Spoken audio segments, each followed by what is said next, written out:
Well, clearly I know nothing about football because I was expecting a 3-0 win and a fairly comfortable game for us to march on. None of that came true, so I clearly don't know anything about it. And that's why I sit here and do videos as opposed to managing a proper football team onto any kind of success. I did look at the starting 11 and think to myself, why does he continue to go full scale changes without, putting the strength in first? Why can't we go with the strongest 11 and then change it if we're in a good position and we can kind of tone it down or whatever, rather than trying to ramp it up the other way? But I guess the more I'm thinking about it, I'm thinking, well, maybe it's because he just sees all of the players as part of one squad rather than this is the A team, this is the B team or whatever. He sees all these players as part of his plans and part of his options moving forward. And he wants to give everybody as much game time as he can to keep them fresh, to keep them motivated, and enthused to be part of it. So it kind of makes sense from a man management point of view, but obviously from a fan's point of view, we're just desperate for that win all the time. And I'm sure he's desperate for the win, but he believes in those players probably more than we do. And that's kind of where he comes. So we're starting 11 with 9 changes in it, and most of them make sense. Dragushin coming in, who I thought was out because of his sending off, but apparently that was just a 1 game, not a 3 game, which was good news. And once I knew that, I expected him to start. Davis, I expected to start as well. I thought that Gray would come in because he's played in the Europa. He's played in that right back position. And so,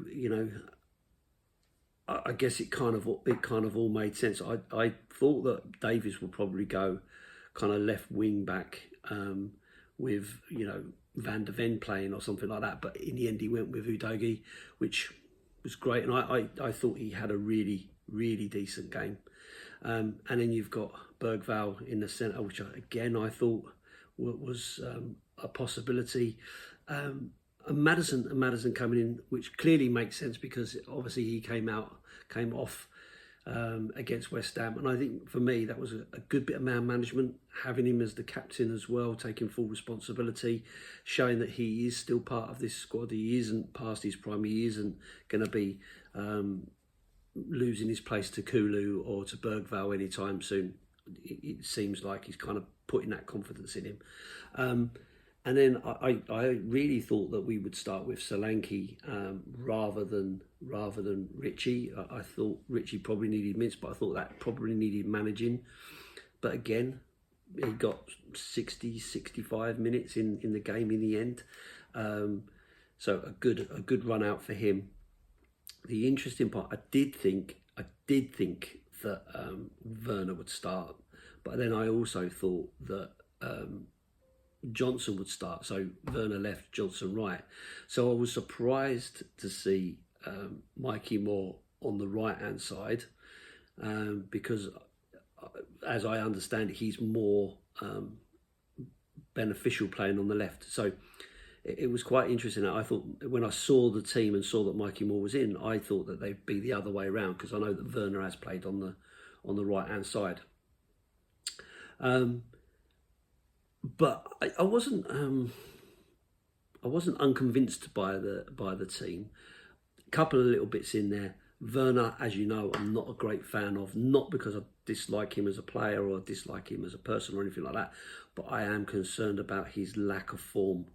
That's what worries me from that point of view. And the other one that I just can't really always get my head around is Forster in goal. It doesn't strike me as the right sort of player for our system.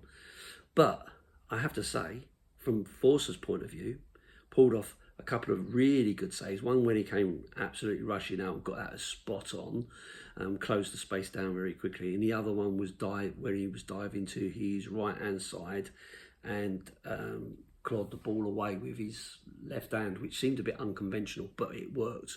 So he was called into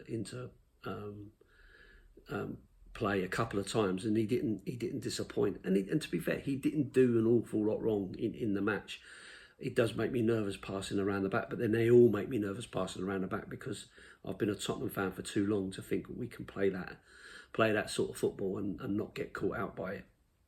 But yeah, so Foster was my concern, and he proved me wrong. So fair play. I should know better really than to kind of go against him. Got his second start of the season as well. So of course we have to talk about Timo Werner, because for what, and we're constantly talking about him purely because everyone can see that he is in desperate need of a goal and desperate need of a really good performance. And I have to say, early on, the cross to Mikey Moore for that header actually was sublime. A brilliant cross, floated right in exactly where you wanted it to be, and Mikey Moore really would have done better with that, you know. And maybe someone like Richie or Solanke would have buried that. But he couldn't do any more than that in terms of passing that ball in. And I thought, he's starting brightly here. Maybe this is the game that's really going to go. Then, of course, we see him get played through, brilliant ball through, and he's in loads and loads of space. All he's got to do really is place it, or, you know, put his laces through it, you know, have a bit of composure in front of goal, you know, just chip it over the keeper or whatever who's coming run out to him. And of course, what did he do? He put the tamest of touches on it, rolled it to the goalkeeper, and of course you could feel the energy just drain out of him. And from that point onwards, he was really poor. He couldn't take a pass. He couldn't trap the ball. His passing was wayward. It kind of got us in trouble a couple of times, and quite rightly, he was pulled at half time. Now, I know that Ange is trying to play him into form and trying to help him build his confidence and so on, but it just doesn't feel like that's ever going to happen at this moment in time. And of course, what then makes it even worse after him being taken off is that Mikey Moore, a 17-year-old kid, steps into his place from the right-hand side, where he was pretty ineffective, to be fair, onto that left-hand side, and wow, what a performance from that young lad.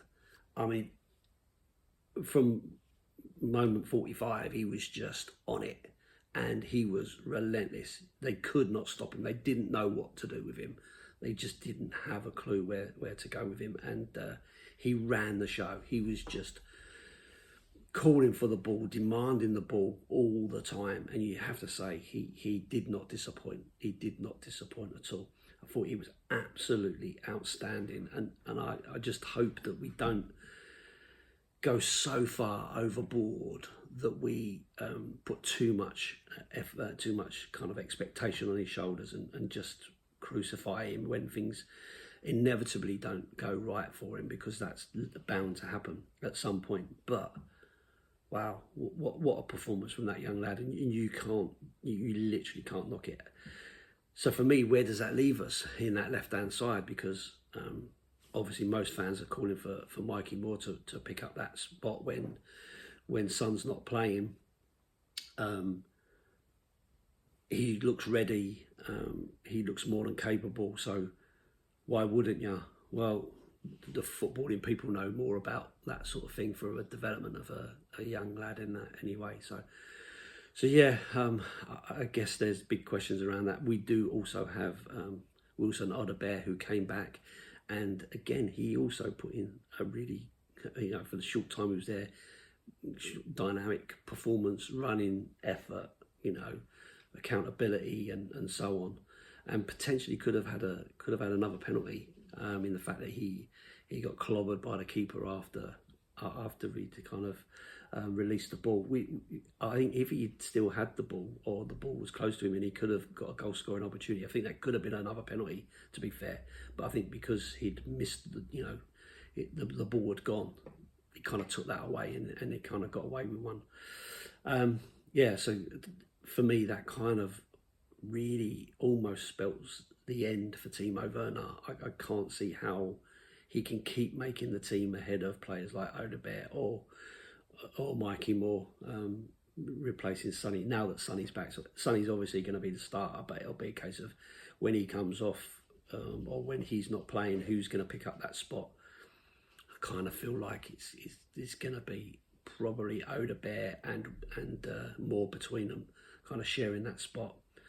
So we'll see, and I personally think Timo will move on in January, and maybe that's for best for everybody. Maybe he needs to go to a league where he can really get his confidence back and show what he is all about, because he's obviously a quality footballer, and by all accounts a really nice guy.